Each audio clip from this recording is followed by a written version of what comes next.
Happy Friday to you. Oh my goodness, it is Friday, May 7th. How about that? And happy early Mother's Day to the mothers out there on our Mother's Day weekend. It is good to be here with you. My name is Jess Jones.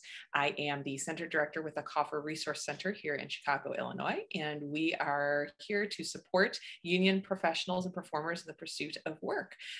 If you're with us, you're probably one of those union performers and professionals, and so we are happy to have you here. We are happy to share space with you, and we want to be sure to continue to do so, both in these settings and one-on-one. So in order to get engaged with us, we need to know who you are and how to get a hold of you. If you want to stay in touch with us virtually, you can follow us at the Kaufer Center social media pages, at Kaufer Center, Facebook and Instagram. You can also subscribe to our newsletter at kaufercenterchicago.com, and information will get right to your inbox when we have programs and events like these for you to join us at. And as we look ahead to the future, we hope to be able to share space together before not too long.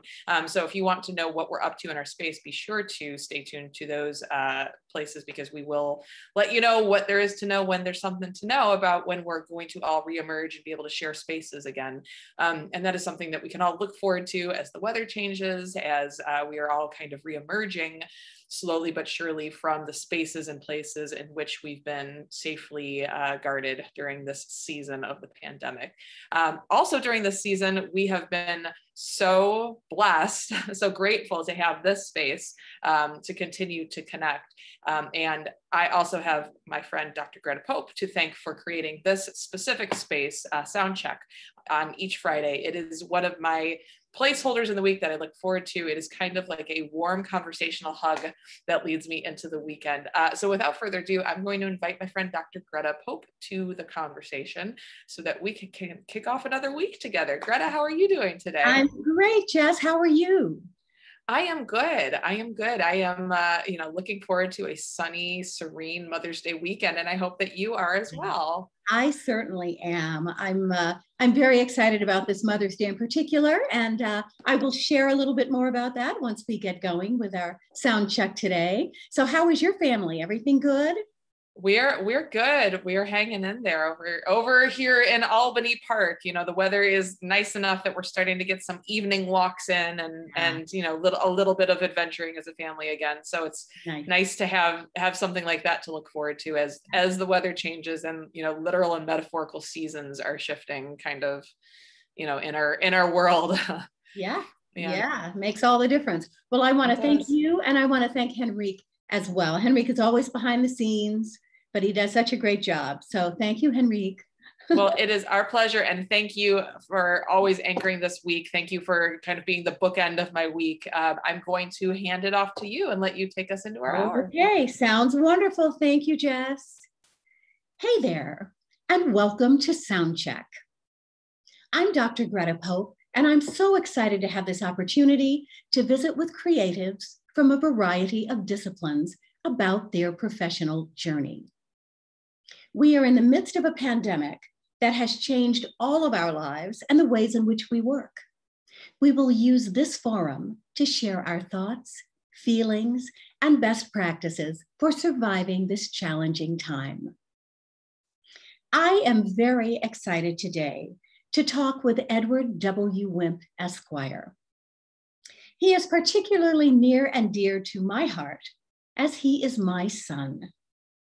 Ed is the newest member of the Kaufer Center Board of Directors. He is a lawyer and an MBA. He is a singer-songwriter. He's an avid golfer. He has been road manager for the iconic band Earth, Wind, and Fire. He has also been road manager for hip-hop artist A$AP Rocky. Ed is the author of Building Fans, Fame, and Wealth, the 18 Revenue Streams of Music. Let's welcome Ed to Soundcheck. Good morning, Edward. Good morning. How you doing? Good. How are you today? I'm good. Good. It's so good to see you on the screen. I have to tell our viewers, my husband, Ed, and I have spent the majority of this pandemic era at our lake home in Michigan. And I am delighted to report that Edward is visiting with us this weekend for Mother's Day. So we went and picked him up this morning at the airport. And I just, I couldn't be having a better Mother's Day weekend. I'm so excited that he's taken this time from his busy schedule to spend this holiday with us. So Ed, thanks again for joining us today. Share with our viewers your earliest recollections of exposure to entertainment. Sure. Well, thanks for having me. Really is a pleasure to be here. Music's been in my life as long as I can remember. And starting out as a young age, you, mother, brought me out a lot of times, to go on cruise ships and on different tours that you did. So, music's always been something that has just been second nature to me, and it's just been part of my life since I can remember. My earliest recollections were just being a kid, taking naps backstage at shows, and that's really just been it. Yeah. Yeah, those were great days. Yep. Days. So how have those experiences informed your life choices? Sure. Well, I think, for one, the cool thing about entertainment and music is that it does open up a lot of opportunity for travel and a lot of opportunity to see things that you wouldn't ordinarily see if you stayed, wherever you're local to. So, it really impacted my life experiences just to give me a more worldly point of view and to see different things, different people, different cultures, different foods. And also it gave me a perspective that, working, a typical 9-to-5 job doesn't have to be your lifestyle. You can travel while having a career that's fulfilling and live a life that's outside the norm of what we all kind of what a lot of people resign themselves to when they look at a career. Mm-hmm, mm-hmm. That's great. So tell our viewers when you began playing music yourself. Sure. So I think my first instrument was violin. Hated it. And it was the worst. But I fell in love with music through the process. So I didn't like the instrument itself, but I liked the notion of music. And then I took vocal lessons, started to grow on me a little bit more. Then I took trumpet, which really grew on me a lot more. I really enjoyed that. And then I started playing guitar around, 11, 12, 13 years old. And I just fell in love with it. And I've played guitar since. So I play guitar, bass, still sing. And I like, just the freedom that it gives you. It's such an expressive instrument. You can express so much emotion through it. That's great. That's great. So how did you decide to choose a career on the management business side of entertainment? So I think I saw that I had a skill for it. I think a lot of, just with any other product that you're trying to sell, whether it's music or whether it's, anything, just having the concept, having the product itself is, I would say, not even half the battle. So, whether you're selling, a cell phone or you're selling a song, no matter how good that cell phone or song is, it doesn't matter. Like, no one's going to hear it unless you are able to bring it to market. So I think I saw for myself an ability to be able to do that. And I enjoyed playing music. I enjoyed writing music, recording music, but I also found a knack for myself in bringing that music to market and bringing, and making a business out of it. So that's really kind of part of the way that I got to the business side of it.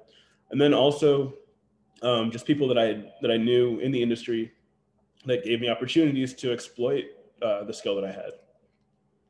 Mm-hmm. Well, that's going to be my next question. How did you get involved with Earth, Wind, and Fire? How did that happen for you? Sure. So a family friend was tour manager of Earth, Wind, and Fire. And I was about to graduate college, and I'm aging myself, but in 2012, and I didn't really have any plans following college. If you've ever seen the movie The Graduate, that was kind of my fear of just lounging by the pool all day and not really having anything to do. So I was about to graduate college, and I hit up this family friend and basically just said, I didn't think he'd say yes, but I just said, is there any way that I could, come out and work with Earth, Wind & Fire this summer? And he said, yeah, come, there's a show in Chicago, maybe like 2 weeks after I graduated college. So he was like, come to that show and I'll show you some stuff, behind the scenes. And I did that. And then following that show, he invited me out later that summer to go on the rest of another leg of that tour. So that's really kind of how I got into that, group of outstanding people and musicians. And it just kind of went from there. And then I kept working with them. And through that same connection, I worked with A$AP Rocky, which was a completely different, it was really cool dynamic to go from Earth, Wind & Fire, who they've been doing this for 40 years and they've got it pretty down pat, to then going out with a bunch of, 20, 21-year-olds that, can't, that it's just very different. Yeah, trying to figure it out. They're trying to figure it out. Yeah, trying to figure it out. Yeah. Well, now you've been all over the world with Earth, Wind & Fire. Yeah. Tell us about your most memorable experience with them. Yeah. If you have more than one, you can tell us about more than one. But, sure. Well, I think one of the really cool experiences, I've got several. One of them was certainly, I grew up a big fan of the Beatles. I'm still a big fan of the Beatles. They're great.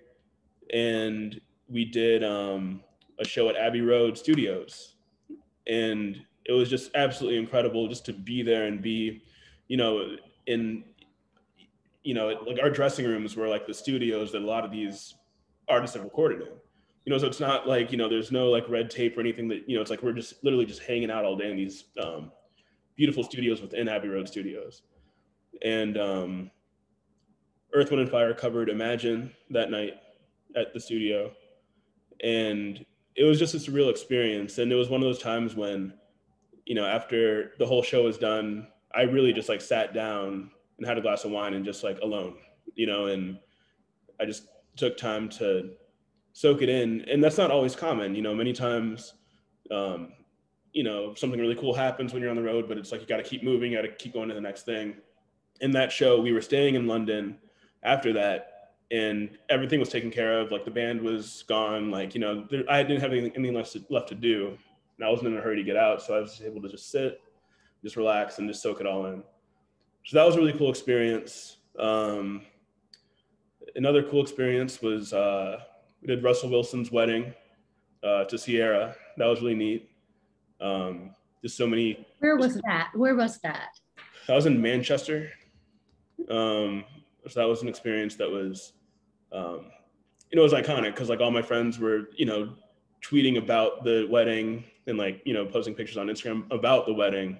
It was all over the National Enquirer, like, it was all over the place, but it was cool to actually like be there. Another really surreal experience with Earth, Wind was a few years ago, 2016, it would have been July 2016. There was a horrible terrorist attack in Nice, France. And it was at a Bastille Day ceremony, and like a truck had like driven through like a crowd of people. It was terrible.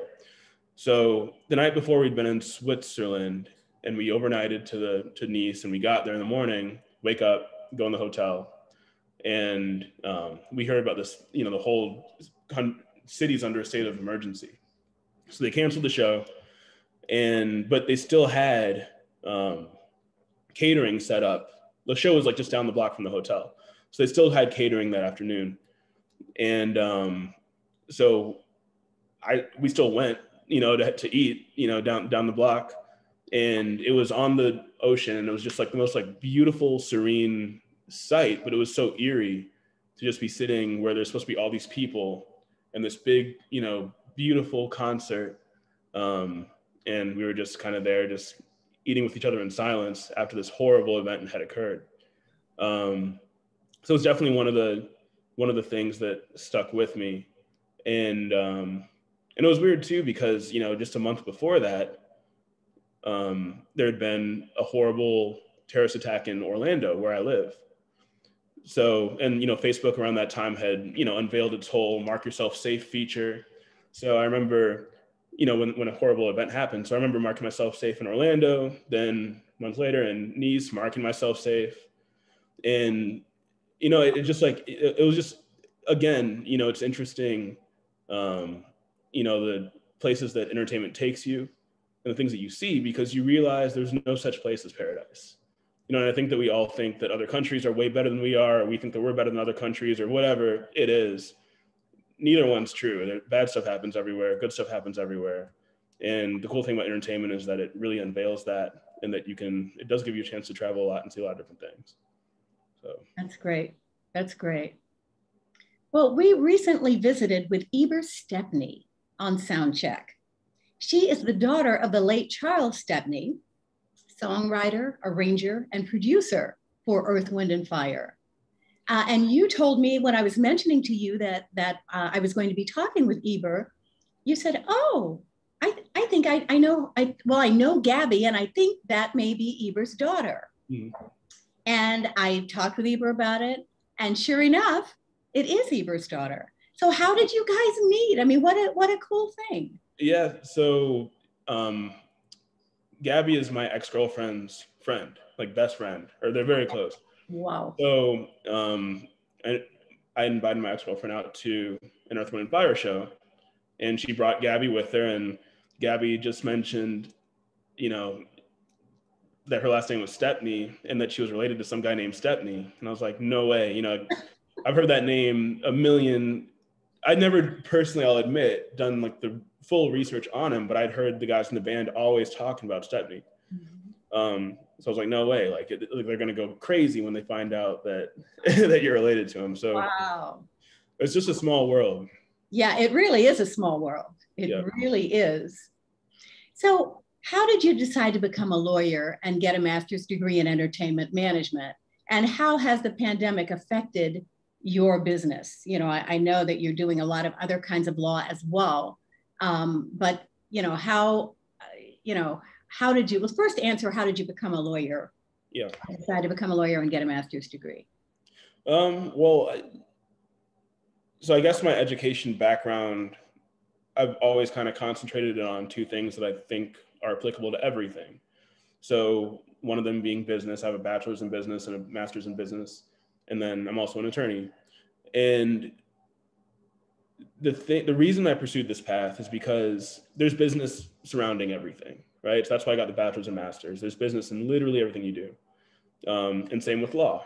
It's many times people think that lawyers are, only doing, personal injury cases or only doing certain things. But I think people fail to realize that, there's in literally everything that you do or consume, or there's a legal component to it. The chair you're sitting in, there's a patent for it. The music you're listening to in the grocery store, there's licensing for that. You name it, it's around us. You go outside and breathe the air, there's environmental law, so, the legal profession offers so much diversity in what you can do, and it's in demand, and there are so many times that I was out with Earth, Wind or with ASAP where, it would come up, we need an attorney, and, I figured why not be that person? So that's really the reason I pursued the legal route. Mm-hmm. That's great. That's great. And then the second part of your question, how's it impacted? Yes. And, I think in entertainment, it's interesting, it's really forging.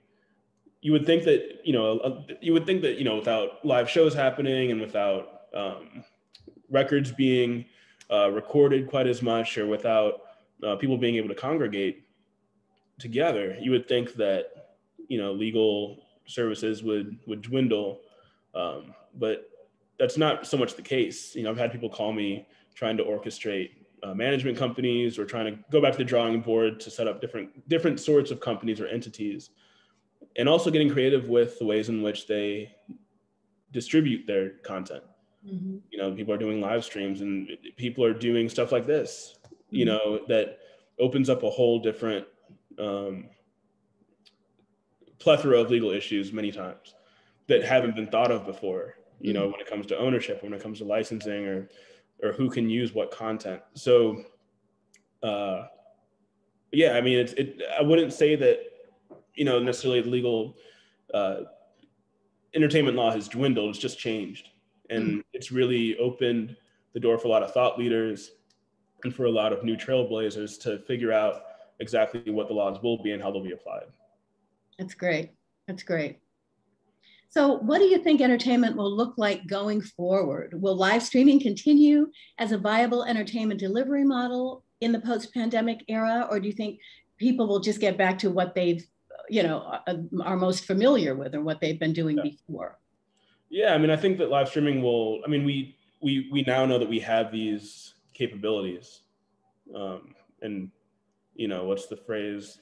Necessity is the mother of invention. You know, so we now have all this stuff that we've, you know, made out of necessity, or begun to use out of necessity. So I think it's not going to go away. With that being said, I think that you can't ever, you know, music is such a natural thing, you know, and it's, I always think music is intended to be consumed in person. You know, you can listen to a record, but it's not going to be the same thing as watching somebody actually do it. Yeah. You know, it's something it's a very intimate process. So I think at the end of the day, you know, yeah, sure, there might be more ways to consume music, might be more ways to distribute music, might be more content that you can make, but that's not going to have an impact on ticket sales. You know, once people are comfortable going back out in public, people are going to want to go see somebody perform for them, as opposed to, you know, sitting in their kitchen watching, you know, a live performance or something, you know. Yeah, yeah, I think you're right. I think you're right. There's something very special about having that live experience. Mm-hmm. So how have you managed the emotional impact of the pandemic? Has it had much of an emotional effect on you at all? I mean, I suppose, I think more so from a perspective, I'm going to say that it hasn't had an emotional impact would be a lie. Now, is the emotional impact good or bad? Is, I think, the next question. Okay. You know, and I think, you know, it's really kind of, you know, allowed for people to connect in a way that they wouldn't ordinarily connect. I've talked to a lot of people out of, you know, that ordinarily you might just go out and hang out with your friends that live, you know, within 10 miles from you. Mm-hmm. When you don't see those people, even now you reach out to the people that live back home where you grew up, or people that, you know, live somewhere else. Yeah. So it's benefited my life in that way. Sure, you know, things, you know, got lonely for a little while, you know, not being able to, you know, go out, things get boring. But yeah, I mean, it hasn't been that taxing. Yeah, yeah. Well, that's good. That's good. What is the thing that you've missed most during the pandemic? The thing that you've missed doing most?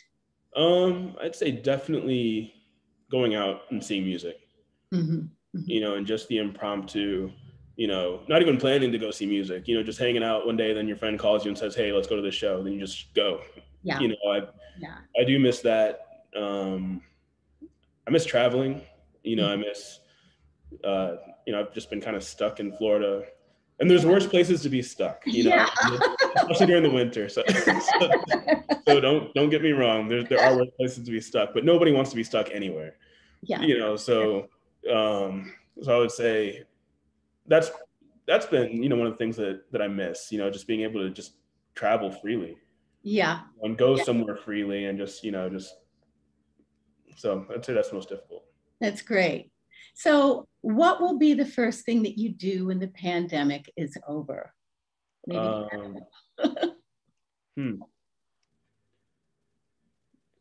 I have no clue. You have no clue? maybe a trip, maybe a long trip somewhere.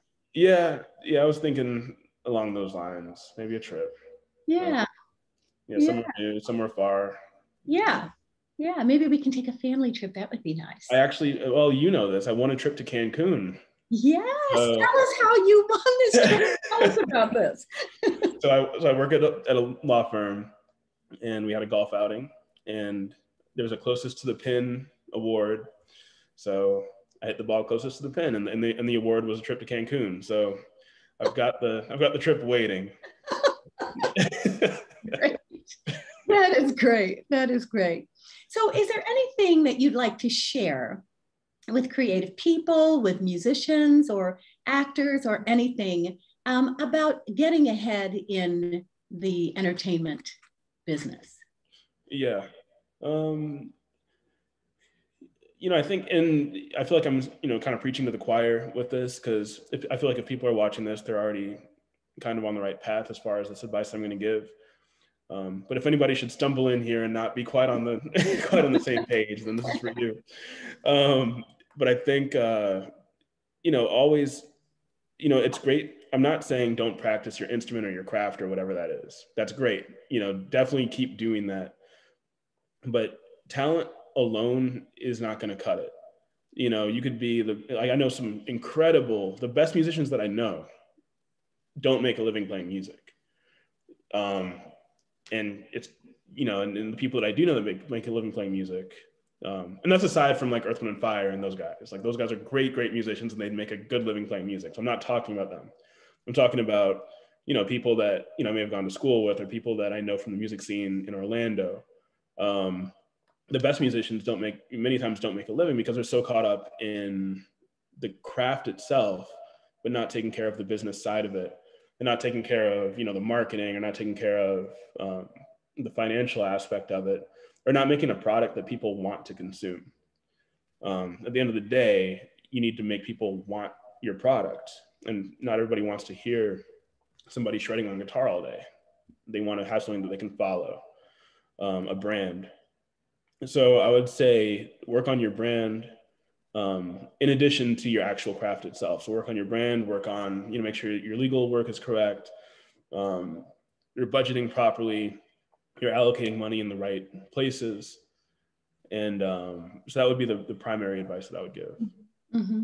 That's great. That's great. We have a lot of people that listen to this that, do a variety of things. And, it's so tempting for us as creative people to be so all about the creative aspect, and I want to have the best product that I can have.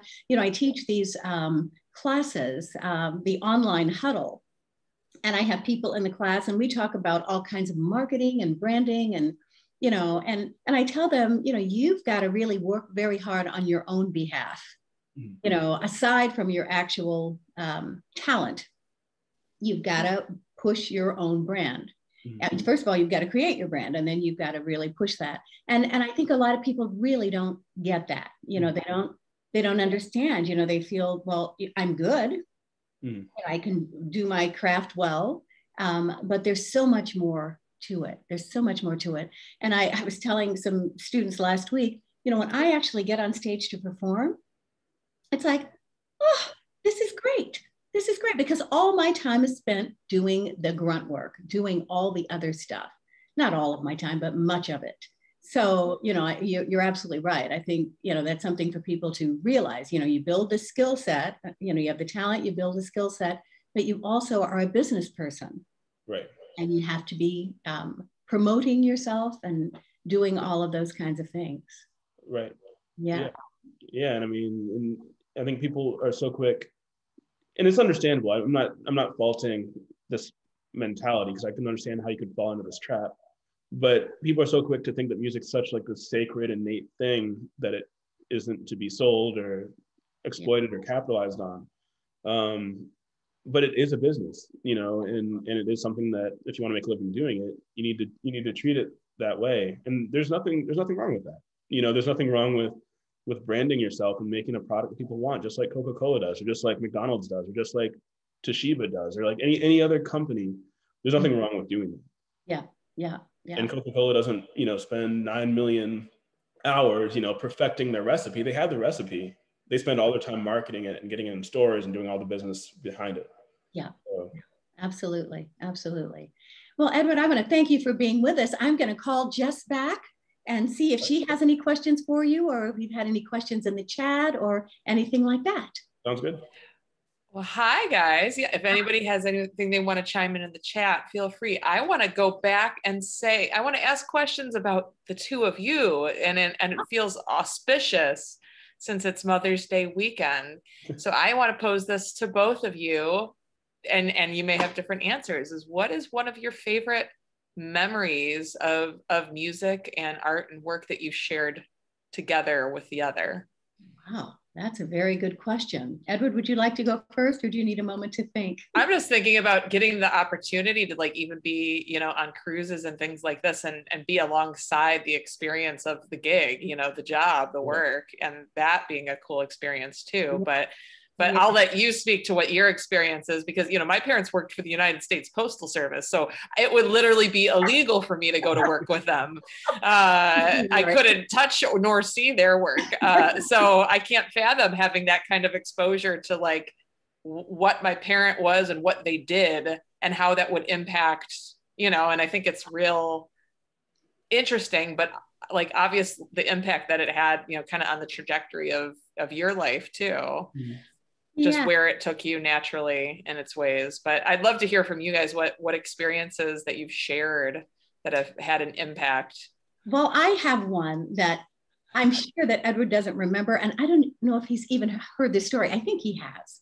He was about 2 or 3 years old, cute little guy. I was doing a series, a tour in pretty much South Florida, and going to these various different venues, Miami, Fort Lauderdale, you know, just various areas down there. And I was doing this show, and I wanted him to come out and sing with me. Now, every night I would sing to Edward, and then he would chime in and sing one line. So I'm going to sing for you what I would sing to him. I'll be loving you. And then he would go, always. That was his little part. So we had done it long enough that he would do it like just by rote, you know, he would just do it. So I had my husband stand in the wings with him.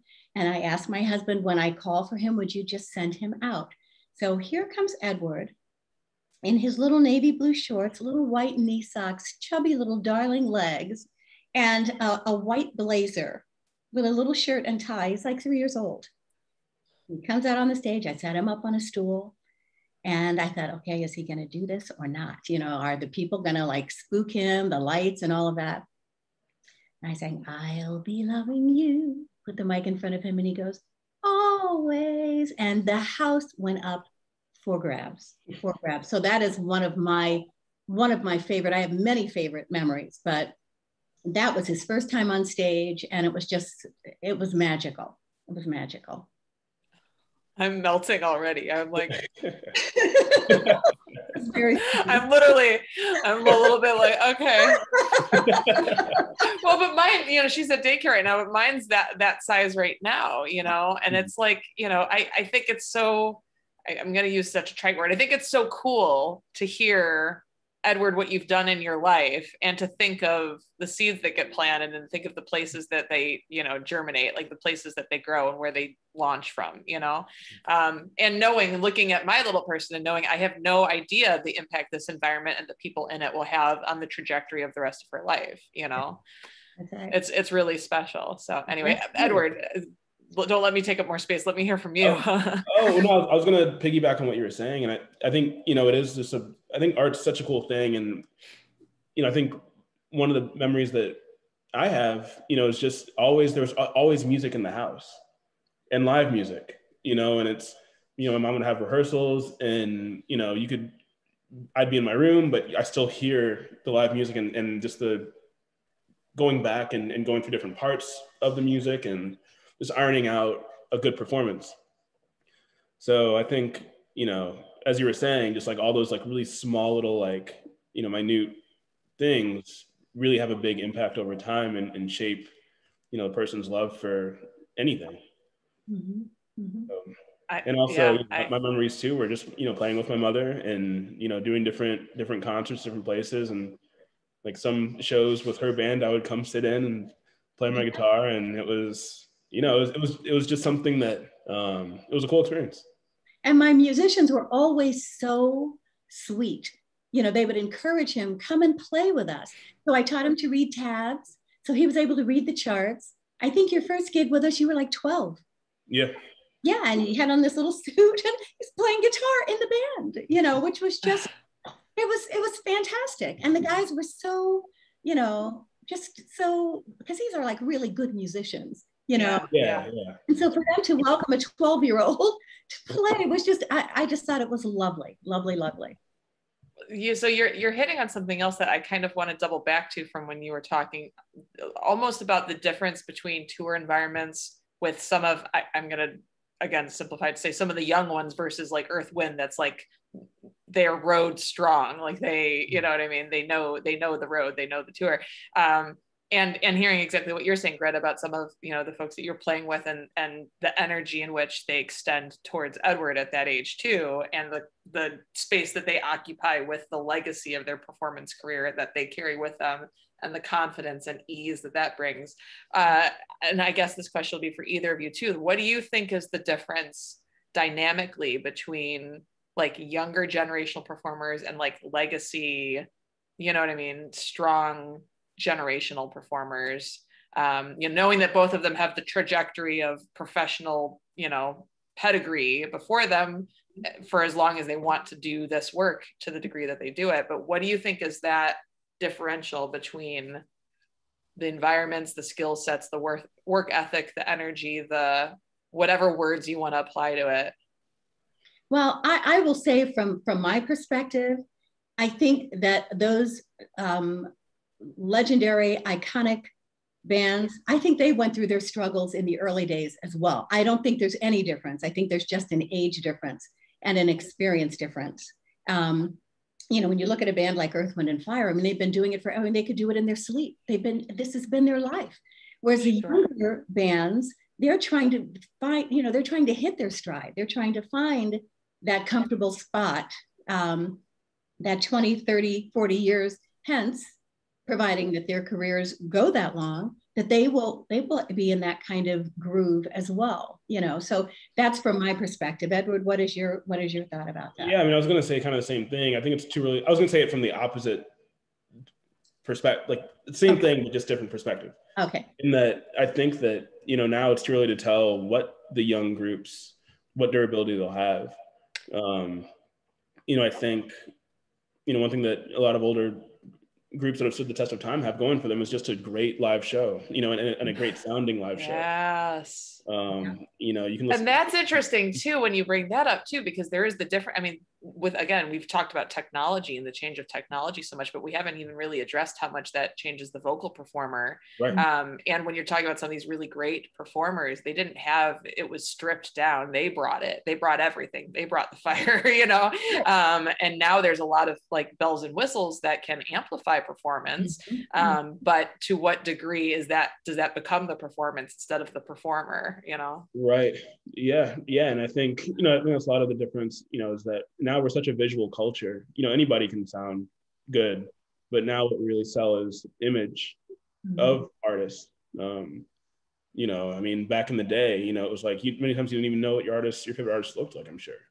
You know, you didn't know what they're having for breakfast every day. You didn't know, like, you know, what they were, you know, you didn't have social media, you know, where you could like follow these people, but now there's a secondary layer of product there, which is the person. It's not just the music. So I think with that being said, I think naturally the quality of musicianship has gone down, as opposed to before when that's all that they had to stand on. It's like whoever could play the best music got the record deal, which was not easy to come by. Do you think the quality of musicianship has gone down or the importance of it has gone down? I would say that we're still producing music that's as good as it has ever been. Oh, no. Yeah, I'm not saying quality is in, I'm not saying that any music sounds better as, you know, than the next. I'm more so saying, you know, a musician that just isn't good, maybe just not a good singer, for example, can make it now. Yeah, you get there. You could get lost in it. There's a lot more passes. There's a lot more that can compensate. Yeah. Right. Yeah. Yeah. I've had the experience. So I recently closed out my parents' estate not too long ago. My mom had kept all of my dad's vinyl, and that was one of those things where I was, you know, I mean, there are things. It's easy to dismantle an estate. You know, you don't need dressers, you don't need dining room furniture. You know what I mean? But when you get to someone's vinyl collection, you're like, what do I do with this? It's not just a bunch of records, right? And my dad started collecting his vinyl when he was in his 20s, you know, and so, and it was super diverse. Like his collection is so diverse, but kind of to what you're saying, Edward, you know, it really didn't, looking at it, did not matter what people looked like. I mean, yeah, they had a performance value, but the reason his collection was so diverse is that there was performance value, you know, like there was a musicianship at play. You know, he was a big fan of a lot of these jam bands, and you know what I mean, he was a Deadhead, and you know, so I mean there's a bunch of that in there, but like again, thematically, some of the stuff that he had was just a lot of good musicianship, you know, performers that really knew their instrument and knew how to play in an ensemble, knew how to collaborate, you know, and he had all these things where it's like, oh, you like Jerry Garcia, well then he had this side project with this person, and so now there's 3 of those records because they had their own 2-person jam thing, you know what I mean? Like, and it was super interesting to go through because of that type of thing, is that like when you knew that you loved a performer and their musicianship, you know, there was a whole road that you could go down of, you know, whether they were fan bands or side projects or, you know what I mean? And I think to your point now, there's a lot of shiny that you can lose that musicianship, that real like power of the craft, you know? Yeah. Oh man, that's interesting. Yeah. It's an interesting world. Things have changed so much, like in the last 20 years. It's kind of amazing when you think about it. It is. Edward, I have another question for you. So considering that the music and the art and all of that exposure was a heavy hand to a degree, it feels like I can empathize that it feels like you're in a more of a supportive space than a performer space now. Would you say that's true?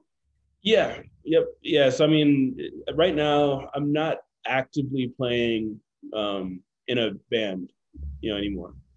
So yes, I mean, it certainly has changed. Not to say that I'm opposed to playing in a band.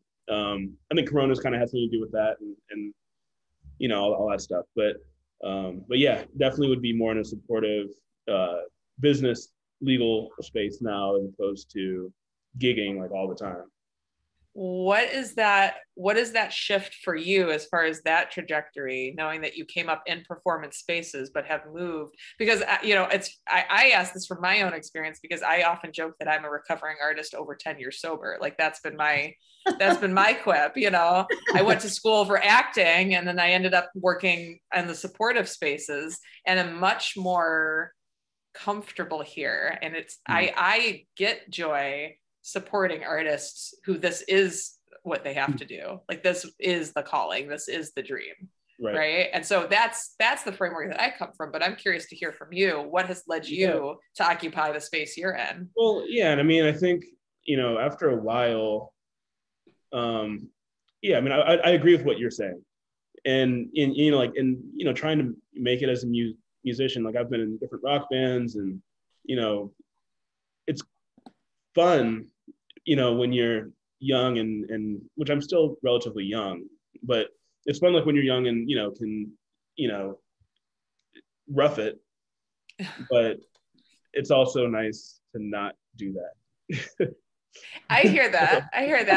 It's funny because, you know, I had done improv, and sometimes I say to my husband, you know, because so many of the shows and things would be like after 10 o'clock at night, you know what I mean? Like, and I look at him and go, remember when I used to think that a start time for a show was 10:30 at night, and that was okay? Like as I'm falling asleep on the couch, you know, watching an episode of like Schitt's Creek on Netflix, you know, I'm like, I'm not that kid that can start a show at 10:30 at night anymore, you know. Start a set at midnight somewhere at some little sidebar stage or whatever. Like it's not, and I think it's also, I know, like one of the earlier questions was my transition to, you know, law and stuff like that. You know, another thing that I noticed was, you know, I mean, the performer life is not easy, you know, like if, you know, and many times, you know, people might have the best intentions, to be a great family member. But I've seen firsthand that, many times to have this one, I have this story, I'm going to speak vaguely about it so you can't identify the person. But this person would get on the bus every night and talk about his daughter, right? And talk about how proud he was of her. She would get the lead role in the musical. She would get high grades. And it got to the point where I knew his daughter's life inside and out because he would talk about his daughter all the time. And I finally met his daughter, and his daughter said, I don't think my dad, really cares or pays attention. He's never at my musicals. He's never, at my honor roll ceremony. And I essentially said to her, I was like, you have no idea, like how much your dad talks about you. Mm-hmm. And how much he cares about you, how much he loves you. And I think like it's difficult, because he has the best intentions, but his work took him away.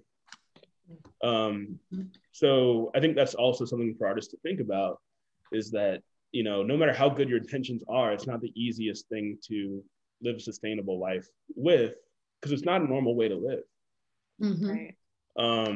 So as far as being in a more supportive role now, that was one of the considerations that I made in going into law, is that I have the option to make a living staying in the same city all the time if I want to. Which you can create a home base and create a home and make that balance. Exactly. And I don't have to leave town or uproot myself all the time in order to survive. For the work. Yeah. Right. Mm-hmm. Yeah, no, and this is something that came up also in a different way when Greta and I were speaking when I was a guest, which was, I've come to terms with the fact that like you kill it at something, but you can't kill it at everything. Right. Like sometimes when it comes to that work thing, so the idea is some days I feel like I've done a lot for the community and my kids are total screen heads, or some days I've parented really well and I feel like I haven't supported artists, you know what I mean? So it is hard to find that balance, but I can't even fathom for an artist that's on the road, how much harder, because they're actually physically away from that home base. Right. Like if I can't do it while I'm sharing 4 walls with people, I can't imagine how I do it if I was across the country, like. Right. Yeah. Well, I'm gonna wrap us out. I'm gonna ask both of you a final thought question, which is, what are you most grateful for today in sharing a house with one another? I will go first. I am just most grateful that Edward is here and that we're able to be together for this weekend, because it's been a long time since we've seen him. We were talking, it's been like, 10 months or something. Wow. So, we talk on Zoom, we talk on the phone, but I am just thrilled to have him here. So that is what I am most grateful for today and for this weekend. And then I'm just grateful for him. I'm grateful to have him. He's my only child. Ed and I just had one.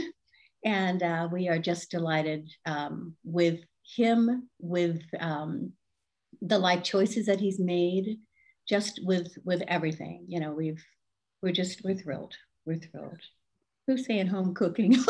Edward would be happy. I think Sean's answering on behalf of Edward, saying home cooking. He's grateful. He's grateful for whatever you're making this weekend is what he's grateful for. Absolutely. It's hilarious. I'm grateful for my parents, and I'm grateful for my health. I'm grateful. I think this whole process of COVID has really changed our perspectives, and things that we took for granted, or things that we never really appreciated, we now do. And so I'm just grateful for everything, so I'm grateful for having the foresight to just be grateful too, and just no complaints. That's great. That's great. And if we could carry that sense of gratitude into the rest of it, right, and maintain that sense of gratitude, that impression, that fingerprint impression, right? That's right. You know what? I just sent Henrique one of Edward's songs that he's written and sung. So Henrique, do you have that? Can you play it? He said, you got it. Okay. So maybe we I'm excited. This will be an outro. Look at that. See? You didn't even know that you were going to play yourself out, did you, Edward? I had no idea. Nope. It just came to me. It's brilliant. It's brilliant. Yeah. Well, as Henrik cues that up, maybe we'll really just let it play us out today. I want to say thank you to both of you guys for making this time together and letting us get to know Edward through this platform, and the two of you together kind of corporately through this space as well. It's been really great to sit in and listen to you talk today. Thanks, Jess. Thank you so much. Yeah. It's been a pleasure. Thanks very much for including me. Absolutely. Yeah, and I am so excited to get to know you also through the Coffer Center board. Yeah. So friends of the Coffer Center, Edward is a friend of yours as well. He'll be here with us and working through our space with you. So I'm happy that we've been able to debut your relationship to us in this space as well. This has been great. Thank you. And Henrik, whenever you're ready, if you have that song, I will wish everyone a good rest of their day. And we have Deb Dotzer next week. I will say that too. We have Deb Dotzer next week sitting down with us. Yep. Looking forward to that. Happy Mother's Day to everyone. Happy Mother's Day. Mother's Day.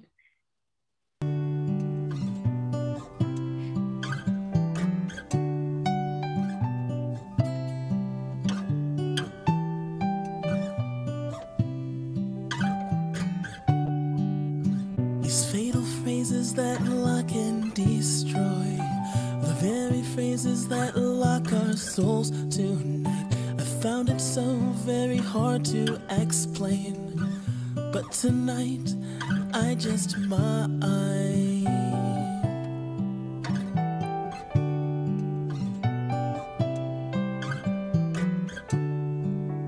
I found this world is very cold and scary, but with you I will enjoy the ride. Hold on tight, dear, it might get bumpy, but I promise only our hearts will collide.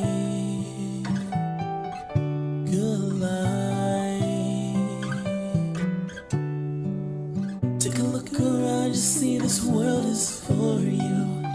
The roses in the ground are growing just for you. A field of hopes and dreams are bound to come true.